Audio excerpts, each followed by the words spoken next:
नमस्कार बंधुरा तनुश्री रान्नाघरे आपनादेर सबाइके स्वागत। आज के आमी चले एसेछि अन्य एकटा भिडियो निये। आज के आमी तैरी करब निरामिष मटर पनीर। देखुन देखते कतटा सुंदर एटा। चलुन देखे निई मटर पनीरटा तैरी करार जन्य आमी कि उपकरण व्यवहार करछि। निरामिष मटर पनीर करार जन्य आमी निये नियेछि पनीर। आमी আমুলের মালাই পনিরটা ব্যবহার করেছি। আমি পনিরগুলোকে কেটে টুকরো টুকরো করে রেখেছি। নিয়েছি মটরশুঁটি, আমি এক বাটি মটরশুঁটি নিয়েছি। দুটো টমেটো নিয়েছি, বড় বড় টুকরো করে রেখেছি। 1 ইঞ্চি আদা আমি ছোট ছোট টুকরো করে রেখেছি। আর নিয়েছি 3টে কাঁচা লঙ্কা, হলুদ, নুন, গোটা জিরে, কাজু আমন্ড নিয়েছি কয়েকটা, নিয়েছি জিরে গুঁড়ো 2 টিস্পুন জিরে গুঁড়ো নিয়েছি। ফোড়নের জন্য নিয়েছি আমি 2টো তেজপাতা আর কিছু গরম মশলা। প্রথমে আমি একটা মশলা বানিয়ে নেব। চলুন দেখে নিই আমি কিভাবে মশলাটা তৈরি করছি। আমি মশলাটা তৈরি করার জন্য প্রথমে কড়াইয়ে 1/2 টিস্পুন মতো বাটার দিয়ে দিলাম।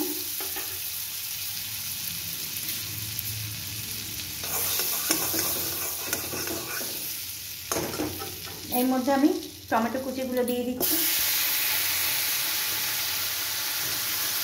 দিয়ে দিচ্ছি একটা কাঁচা লঙ্কা, আদা কুচিগুলো দিয়ে দিলাম।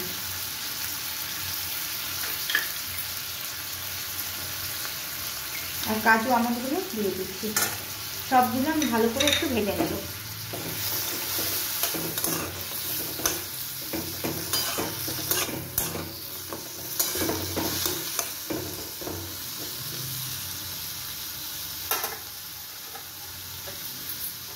আমি এর মধ্যে স্বাদ মতো নুন দিয়ে দেবো একটুখানি, এতে টমেটোগুলো তাড়াতাড়ি নরম হয়ে যাবে।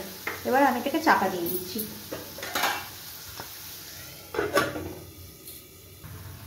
দেখুন আমার টমেটোগুলো অনেকটাই নরম হয়ে গেছে, এই দেখুন। আর কাঁচা গন্ধটাও চলে গেছে। আমি এবার গ্যাসের ফ্লেম অফ করে দিয়ে টমেটোটাকে তুলে নিচ্ছি। এটাকে ঠান্ডা করে আমি এটা একটা ফাইন পেস্ট করে নেব। এটা যতক্ষণ ঠান্ডা হচ্ছে ততক্ষণে আমি পনিরগুলোকে ভেজে নিচ্ছি। আমি কড়াইয়ের মধ্যে সাদা তেল দিয়ে দিয়েছি। তেলটা আমার গরম হয়ে গেছে। এবার আমি পনিরগুলো এর মধ্যে দিয়ে হালকাভাবে একটু ভেজে নেব।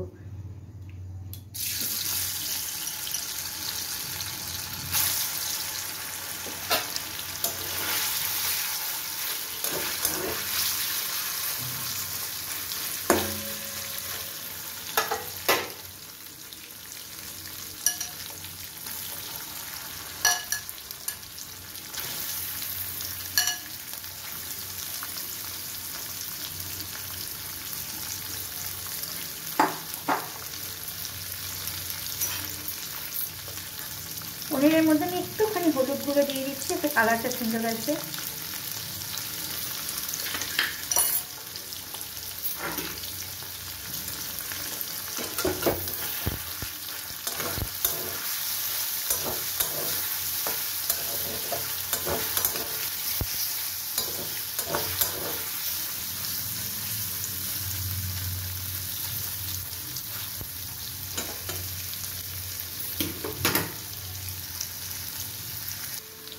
আমার পনিরগুলো হালকা করে ভাজা হয়ে গেছে। এবার আমি এটা একটা বাটিতে তুলে নিচ্ছি।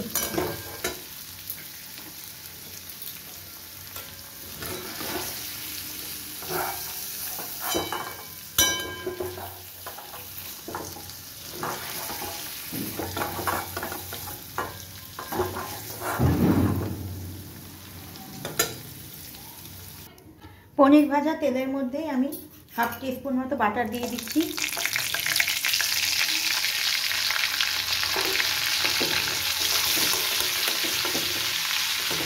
এবার এর মধ্যে আমি সব ফোড়নগুলো দিয়ে দেবো।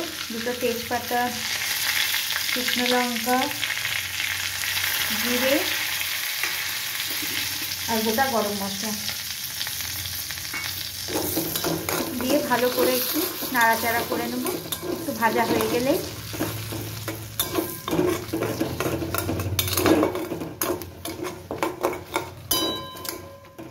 আমি এর মধ্যে দিয়ে দেবো হলুদ, নুন, জিরের গুঁড়ো।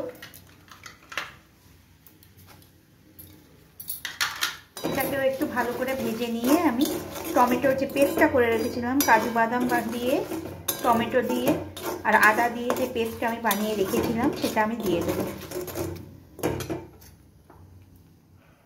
ওই মশলাগুলো ভাজা হয়ে গেছে, এবার আমি পেস্টটা দিয়ে দিচ্ছি এর মধ্যে।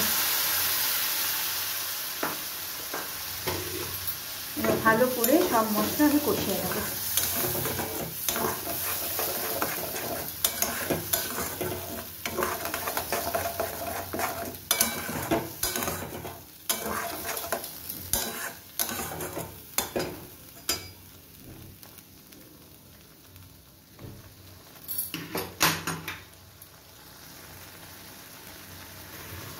দেখুন মশলাটা আমার ফুটছে কীভাবে সাইড দিয়ে। এই পর্যায়ে আমি এর মধ্যে মটরশুঁটিটা দিয়ে দেব।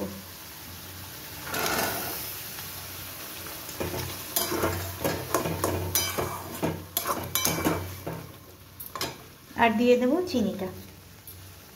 এইবার একটু গ্যাসের ফ্লেমটা মাঝামাঝিতে রেখে এটাকে আরেকটু ভালো করে ফুটিয়ে নেব।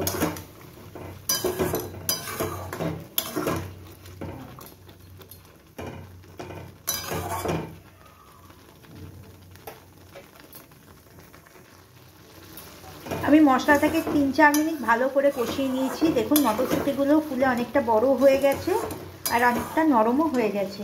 এই পর্যায়ে আমি পনিরগুলো দিয়ে দেবো।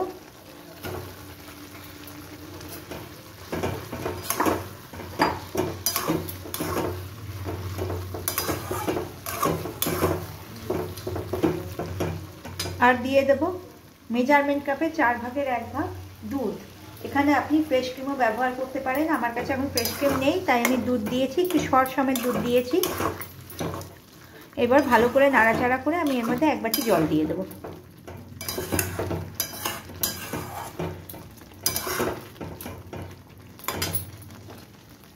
দিয়ে দিলাম 1 বাটি জল।